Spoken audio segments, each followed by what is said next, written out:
In this video, I'm going to go over a great four-step process that I like to use for exiting options trades. We've all been in a situation where if you were just held onto that options trade just a couple days more, where you could have made so much more money. And we've also all been in situations where it's like, dang, we should have just cut losses quicker to avoid, to avoid a bigger loss, right? So in this video, I'm going to go over a four-step process that I like to use to help maximize the winning options trades and minimize the losing ones. So let's get right into the steps. So basically, the acronym I like to use is ERTS, E-R-T-S, and we're going to run through the four steps as we go on.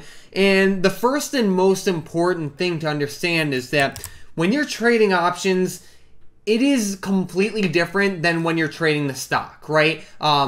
You have to fight a lot of things, time decay being the most important thing, and we're going to talk a lot about this, but you have to understand when you're trading options, it's night and day from when you're trading the stock, and you have to treat your exit completely differently. So the first and most important thing you have to prioritize is that dang expiration date. Every single day that expiration date gets closer and closer, your option has one less day to live, right? And it's something you really have to prioritize, right? Because in the options market, if you are long a call or you're long a put, time is constantly fighting against you. Every single day that goes by, every single minute, every single second, time decays against you. That option that you have is decaying a little bit and a little bit and a little bit. And what's tough is that the closer you get to expiration, not only are, not only is the option decaying, but it's also decaying at a much more rapid pace. So the closer you are to expiration, the more violent and crazy the options decay is, aka theta decay. And you have to be aware of that. So it's like your first priority, I don't care how good the setup is that expiration date. Let's say we look at a prime example with Tesla in December of 2022. Tesla stock, on December 16th of 2022, Tesla was right around like $150 a share. And let's say a couple days before that, you bought like the 150 strike put for December 16th. The stock itself tanked, but the option actually would have went to zero because the expiration was too soon and, the option ended up being out of the money. You could have predicted that Tesla stock was going to tank, which, it ended up getting destroyed in the weeks after, but if your expiration date is too soon, you are at a giant risk. So you need to understand the closer you are to expiration, the more careful you need to be. I mean, shit, you can have an option that you're up a couple 100% on, but if the expiration date is tomorrow or a couple days from now, if some big move happens with that stock, that option can go from a 100 or a couple 100% winner to a 100% loser where you lose everything. Just because the expiration's so soon and because the option expired out of the money. So your first and main priority is that expiration date. The sooner you are at expiration, the more careful you need to be and the more willing you need to be to exit that position. Because if you don't, you can get burned bad. R. So R stands for risk in this. And I know that's a pretty broad term, but it's worth diving deep on, right? So once you have the expiration date in mind and you understand, how soon your option is gonna die, you can say, you have to understand the risk with the setup overall. If you're someone who takes, let's say a stop loss at 90%, you cannot be taking profits at, let's say, 8%. Because honestly, at that point, you might as well just fly out to New York and just donate your money to Wall Street, because that's essentially what you're doing.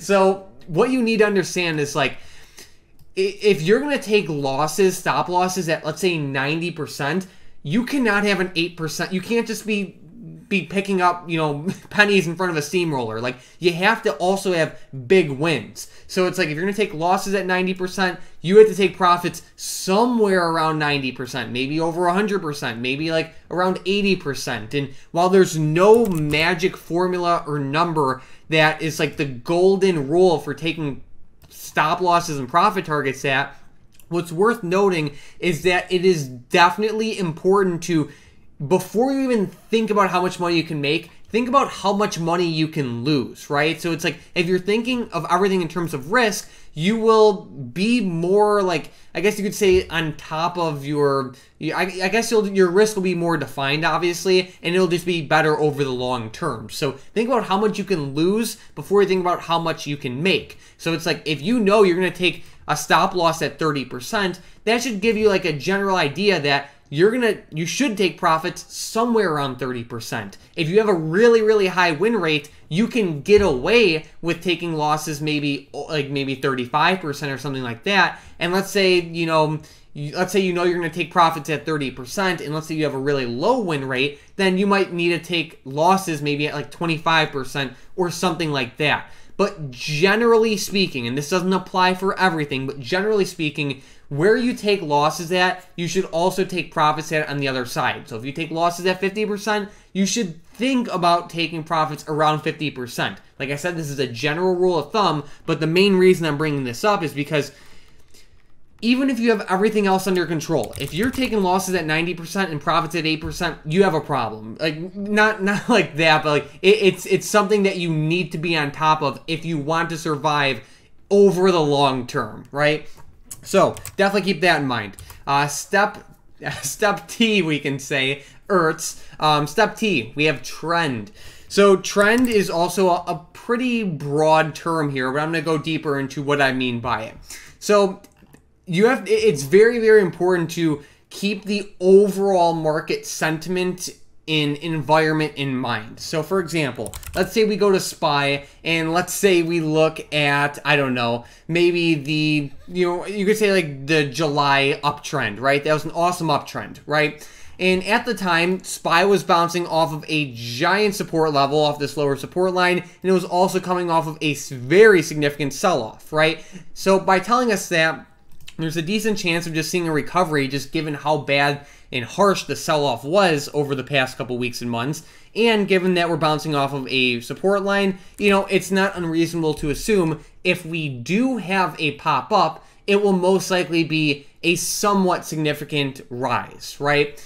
So with that being said, let's say you got SPY call options on July 19th, or let's say you got SPY call options on July 19th, you're going to want to push that a little bit more because you know that we're coming off of a multi-month, very significant sell-off, and we're at the bottom of a support level, right? So that'll tell you all right, given these conditions, I'm willing to let this option ride for, a couple weeks or so, right? And, that's assuming your expiration allows for that. But the main thing is if you just have to be cognizant of the overall market environment. In the same way with the SPY dip buy, you can compare the same thing to the downsides. Like for example, let's say you're looking at Tesla for a short position when it was at $160 a share. At the time, there was horrible news with Elon Musk and Twitter going on. Elon was dumping shares. There was a lot of margin calls going on with Tesla, and there was just a lot of bad news and sentiment with the stock. Assuming your expiration date is long enough, and given that the news is brutal, you would want to give that opportunity some time to really fall off. If you're in Tesla put options and you have all this horrible news going on, there's no need to, get out so early. It's like when you're in environments and situations like that, you need to let the setup play out, right? So in that situation, you'll want to just give it more time, given the trend, given the sentiment, and everything else going on. What you could also do is just look at a heat map. I'm using TradingView, but you could also look at it on FinViz. And essentially, what you can do is you can look at what the overall market is doing at the time. So right now, if I go to the heat map, we can see it's somewhat mixed. But let's say I go, year to date, we're seeing a bunch of stocks booming, right? And let's say we go over the past year, it's a completely different story. So it's for example, if you're in, let's say you're trying to play SPY put options, if all of the other stocks in the market are rocketing to the upside and we're seeing relatively bullish momentum, all right, I got to be careful and I got to get out of this position soon because everything's booming right now, So it's if we go back to the heat map, what's worth noting is that not all stocks in the S&P 500 are treated equally, right? Tech stocks have the most influence and power in the overall market. So it's like companies like Microsoft, Google, Nvidia, Amazon, Tesla, and stocks like that have a much larger influence on the stock market compared to a company like, let's say, I don't know, you could say United Health. Like, it has a big influence, but it's nowhere near as big of an influence as, you know, as like Microsoft, Google, and Apple and Amazon combined, because, you know, those are the powerhouse tech stocks and they control the market. So it's like, always be aware of what the current sentiment is. In the same way, like, let's say you're looking to trade SPY to the upside. You would not, like, if tech is blasting to the upside and Apple and Tesla and Amazon have amazing news and they're just breaking out, then it's like, you know that, like, you can let your SPY call position run because, like, the trend's on your side. Like, there's you know, a good reason for, you know, SPY to stay elevated and for the uptrend to continue. So it's like, always be aware of what's going on around you and keep that in mind when you're holding these trades. Here's the last thing. It's S, and it stands for scaling out. No matter what, I don't care how great of a trader you are, whether you're Warren Buffett or anyone else, nobody can catch the top and bottom perfectly. And one of the biggest problems that traders have is managing emotions, right? No one can ever catch the top or the bottom, and you know, it has a big emotional impact on everyone, right? So by scaling out, you can not only decrease like your emotional exposure, but it can also help you get a better overall average exit price. So for example, let's say we go to Meta on the daily chart. Maybe you were awesome enough to dip by Meta right around $90 a share, right? Great entry. But over time, you know, like over the next couple weeks, you could see that Meta went all the way up to like $120 a share. That's an amazing gain in such a short period of time, but when you zoom out, the stock is still very low. So what do? The key to navigating this situation would be to scale out. So if you bought Meta at 90, you might want to sell some at 125, and then some more at 135, and then more at, I don't know, 140, and then a little bit more at 152, and then a little bit more at 189, and you just slowly scale out. And this is over the course of multiple weeks, but the same exact thing is applicable if you're looking at, you know, a day trade, let's say. So let's say you go to like a 1 minute chart of SPY, and let's say you shorted SPY right here, right? You know, it ended up dumping, which was good, but no one knows the bottom. So you might cover some of your short position here, or, you know, close some of your puts here. You might close a little bit more of your puts here, a little bit more right here, and you'll just slowly, you know, exit that position. And the same exact thing applies for losses. Like, let's say we look at SPY, and, you know, let's say you were long calls right here for SPY. You know, you might exit some of your calls here, and then the market started to dump, so you might exit some of your calls here, and some here, and some here. And you just slowly exit over time, right? Depending on the overall sentiment and trend of the market. But by scaling out, you can get, one, just a better average exit price, but you could also decrease your emotional exposure quite a bit. So when you combine the expiration, risk, trend, and just the scale factor into exiting options, I'm very confident that it could just lead to better exits overall, because one, it decreases the emotional attachment that you have to the trade, but it also prioritizes the things that truly drive the value of that option in the stock.